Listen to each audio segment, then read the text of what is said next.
Welcome back to Scholastic Podcastic. I'm Brent, and on today's episode, we will be talking about Animorphs, the Andalite Chronicles, written by K.A. Applegate and published in November 1997. Today's episode is available exclusively on Patreon, so check us out at patreon.com/DB Improv Collective. At the Podcastic level, for $5 a month, you'll have access to all Scholastic Podcastic bonus content, as well as all other DB Improv Collective podcasts, including Monday Movie Boys and The Meaning of Family, a Fast and Furious podcast. For now, please enjoy this clip from Chapter 28 of Scholastic Podcastic, and thank you for listening. They bring him back, and then they get sent on this mission. They're like pouty about it because they are going to have to just take the humans back to Earth. Is that all it is? It's like an escort. It's the video game equivalent of like an annoying escort mission. And they were like, we just got to do like a cool, fun thing. And now we have to do this boring thing. And we're doing it under Alaran's command. And he's like known as like this crazy old guy that like did something wrong. I don't know, like he was being punished for what he had done. And they don't know what it was.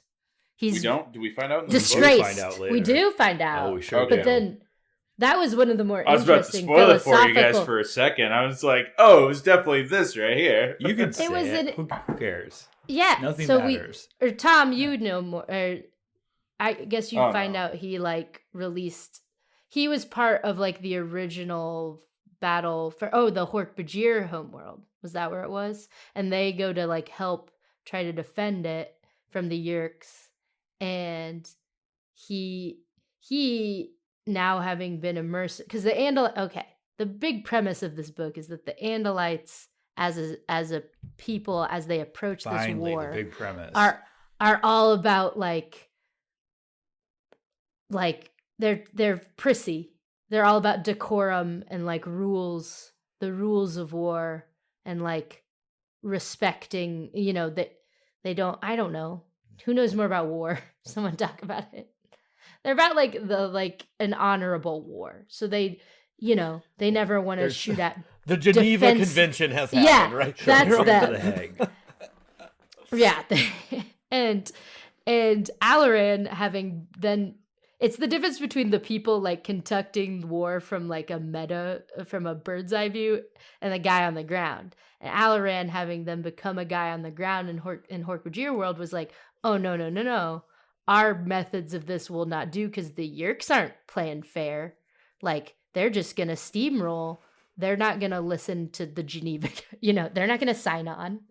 They're not parlaying with us at a neutral location.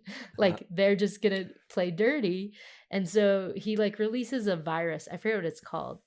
Quantum virus. Quantum virus. Developed by Scott Bakula, actually. It's developed by Scott Bakula. You find that out in the Hork-Bajir Chronicles.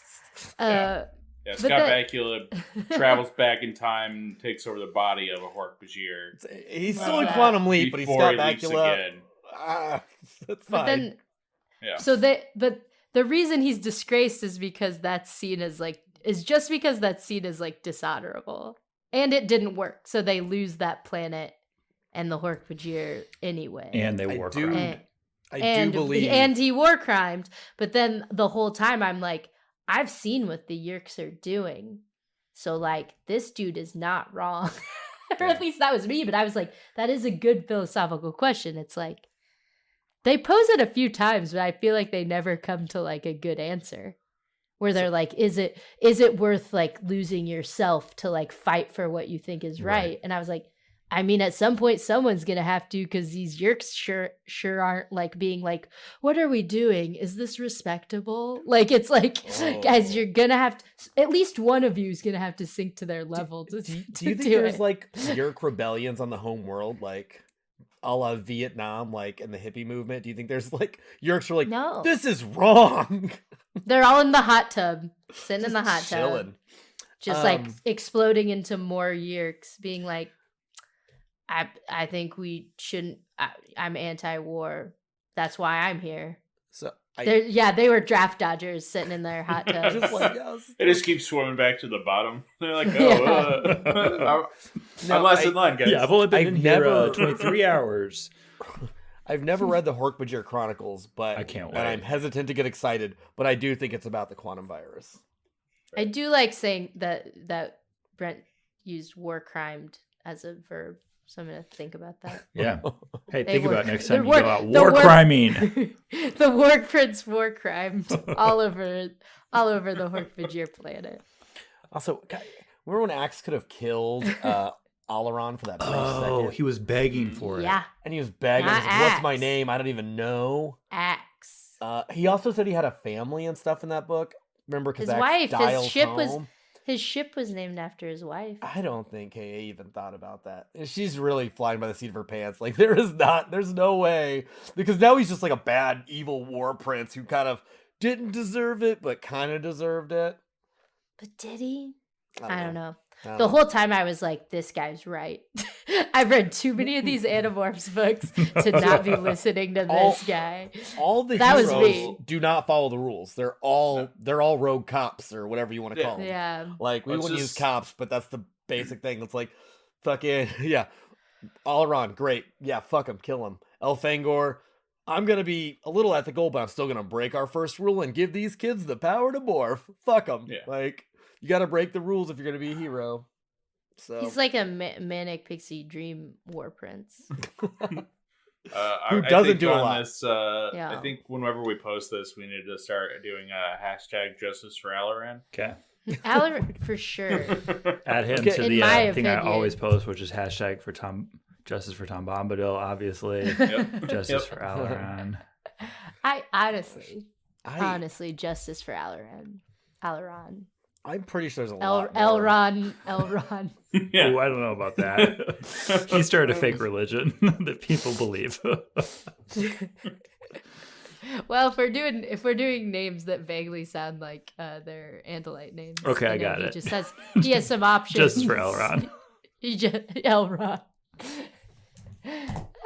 In that trivia, Alaron, didn't Gandalf go by Alaron in some of the books?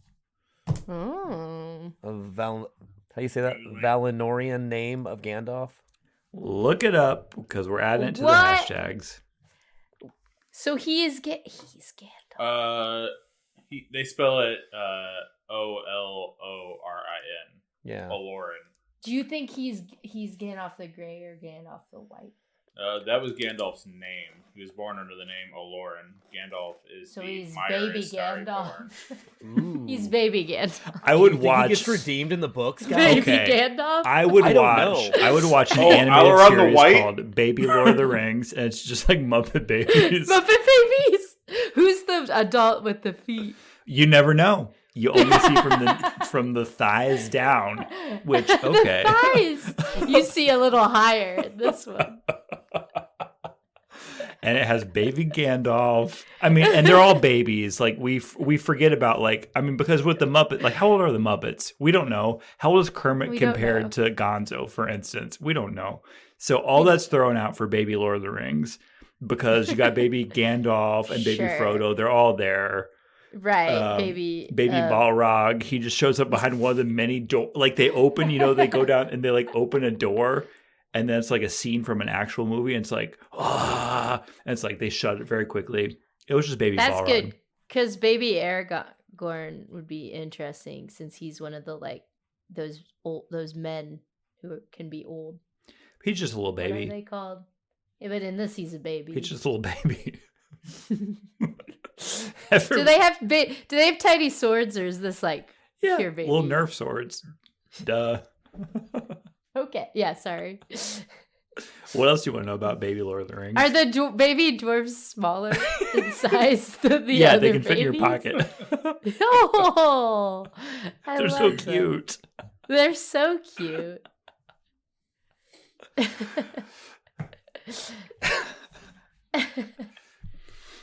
So we derailed. That's fine. I think we're doing great. Yeah, this is fantastic. Let's skip ahead. Do we want to try? Tax on Homeworld. Chapman. This is where Chapman. Where we at? Where Chapman?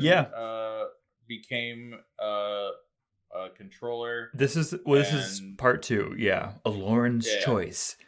Yeah, Chapman becomes a controller, and he gives up information about, hey, Earth has a bunch of potential controllers.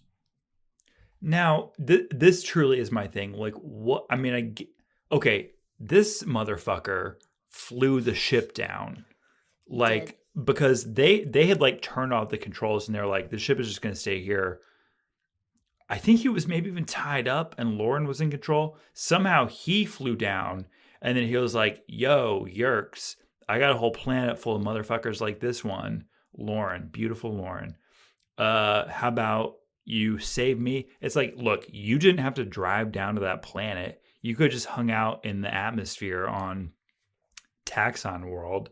Like, so, like, I truly don't understand, what does he gain? Like, what does he gain? Why did Why does he do what he do? I don't think we're ever gonna know. Yo, he just wants to be an assistant vice principal at a prestigious Middle East public school system. He has a dream.